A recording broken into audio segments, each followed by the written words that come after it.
I'm Rick Crosslin, and welcome to another Family Science Summer Safari Backyard Adventure. And this week, we're going to be studying insects.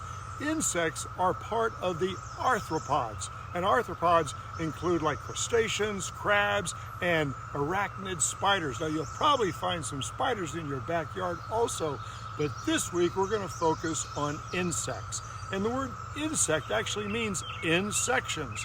All insects, like my friend right here, this grasshopper, has 3 body parts: a head, a thorax, and an abdomen. And he also has 6 legs. 1, 2, 3 on this side, 4, 5, 6. And usually compound eyes and an exoskeleton, because they are crunch mush, not mush crunch. If I step on one, it's going to go crunch mush. We are vertebrates and we are mush crunches. But this guy is missing his antenna over the years. So if I put a little antenna, there we go. And now we have a true bug or a true insect with the different body parts, antenna, compound eyes, 6 legs. And if you listen, insects communicate basically 3 ways: by visual clues, by chemicals, and by sound. And I hear some noisy insects we're going to talk about a little bit later. So you have your Indiana nature guides, and you can learn a lot about what you're going to find in your backyard. In your kit, we have a critter cage, a hand lens, and several bug catchers or containers for you to catch some bugs or some insects in. And we even have a pretty cool net that we included that you can, if you're good enough, maybe catch a butterfly or something that's flying around. So these are some of the tools you have. In some of the videos attached with this lesson, you can see my backyard where all the insects that I observed on flowers. That's a great place to look for insects. Look for them on high bushes. You can see right here, in a yard where it's mowed and part of it's not mowed, and you'll find different insects. We'll take a look at those in just a second. Another place to look is along your building where it's damp, or if you have a log or a board, pick it up, see what's under it. Chances are it's going to be an insect. All right, so here's something that we can make. This is called, well, I just catch insects with my hands, but some people don't like to use their hands, so this is called an insect pooter, like a pea shooter. And to do this, I have a piece of, well, I got this. This has a lot of different names. I just call it netting, but you can use about anything that air will go through, but an insect won't. And so what I'm going to do is I have a piece of tape right here, and I'm going to cover this up so I don't suck up an insect. You'll see what I mean by this. And in my other video attached to this lesson, there's more detailed plans. And so there is, I can suck it up. I have a little screen right there, and I'm going to put this other, I cut this straw open so it'll fit over here. And now I have a way to tape both of these together, and I have a way to suck up an insect into my straw and then shoot it back into a cup like this, and then put it back in here. And that little net causes me not to swallow the insect. So that's my pooter. But here's a fancy one. This is one you can make. I got a little plastic jar. I put a lid in it. I used a nail to start a hole. Have your mom or dad help you with a hammer. And then what I did was I took a screwdriver and I opened it up just big enough so my straw would fit in here. So I'm going to put, once again, I'm going to put a little piece of netting over this one because I don't want to suck up a bug. And once I put this on here we go. I'm going to put this down inside of my jar. This is kind of cool, an insect pooter. So now I have my sucking straw with a net on it. All I have to do now is add a different straw, like right over here on this side, and I might be able to catch me an insect, and if I do it right, it should suck up right inside of this crazy thing. Let's see, here we go, let's put this guy together. There we go. And so basically it's like this, and I brought a little bit of clay. If you have glue, that'll work too. A little bit of clay to put around here so no air gets in. Boom. There's that guy. Another piece of clay right here.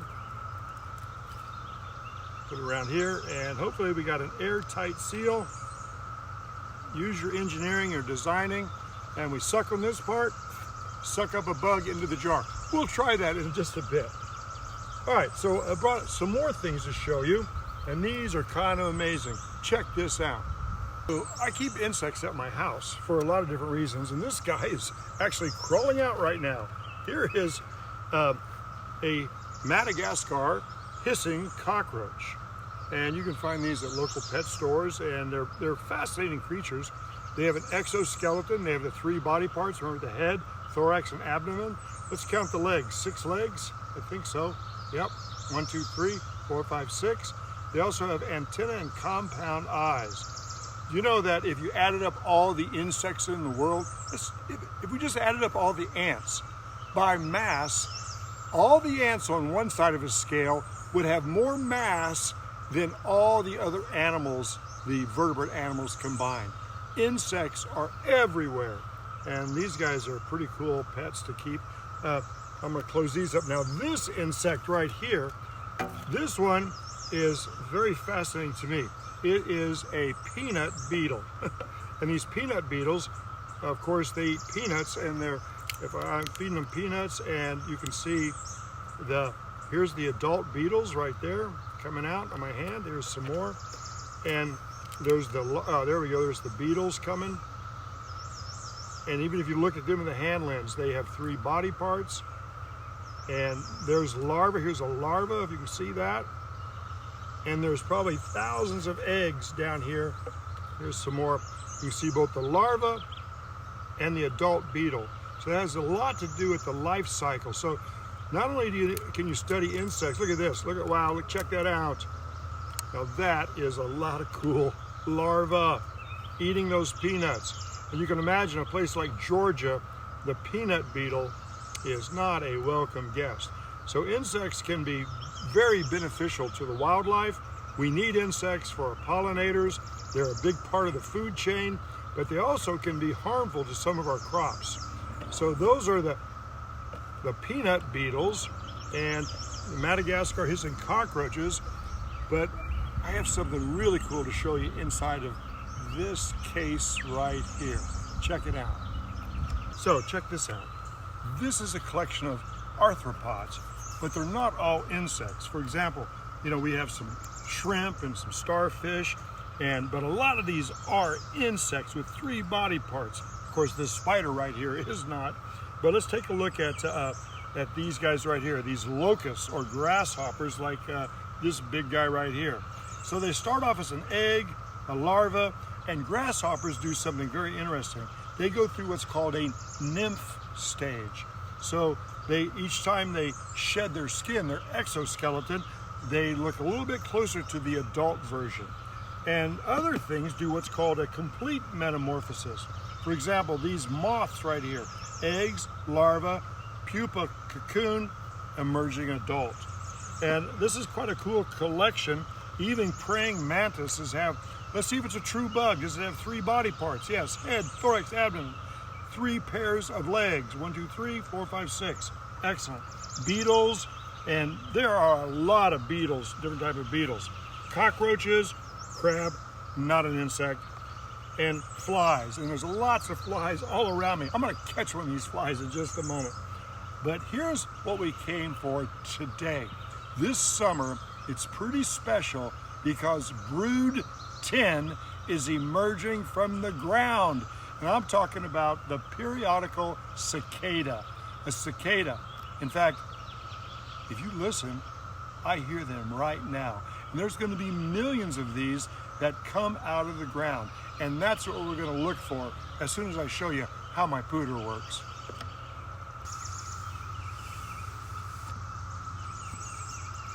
Oh, missed him.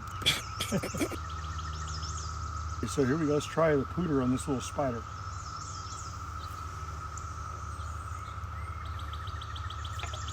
There he is, I heard their bing, and so that was kind of cool.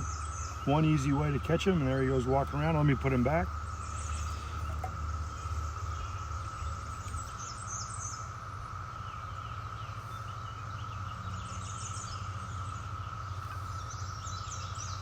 Got it. 2 flies.